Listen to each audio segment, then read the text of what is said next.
morning, Ms. Patterson here in the Native American office.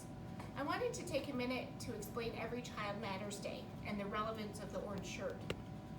A short while back, the United States and Canada decided to get rid of Native American Indians. Well, not their actual bodies, but their identity. They wanted us to speak and act and live just like every other American. So, residential or boarding schools for children as young as 3 years old were created to kill the Indian and save the man. These schools were terrible places where children lived away from their families and communities, and there was a crazy amount of abuse, every kind of abuse. Some children are sent to these schools, but a lot of children were actually scooped up by the government and sent there against their will and against the wishes of their parents. Some children made it out alive, but a lot of children actually died at school. You may have heard about the recent discovery of graves at these schools. It was in the news in May and June. And grave discoveries are actually still happening. It was a sad and dark time in our history. So why the orange shirt? Well, in the 1970s, not that long ago, a 6-year-old girl whose name was Phyllis was being sent to a boarding school.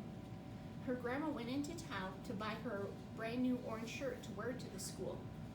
When Phyllis arrived at the boarding school, the nuns ripped it off from her and she never saw that shirt again. Her excitement turned to sadness. That orange shirt represents Native identity being stripped from us.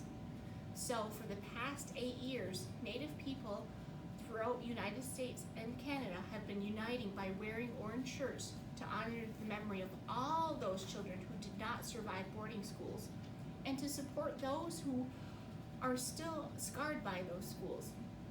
The movement itself chose September 30th to be Orange Shirt Day, which has recently been known as Every Child Matters Day.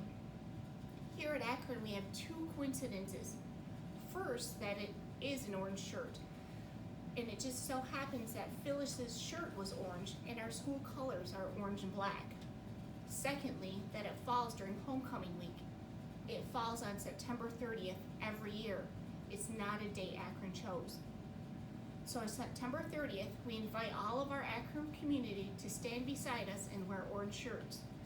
We as Native people, young and old, feel a lot of shame and anger about what has been done to us.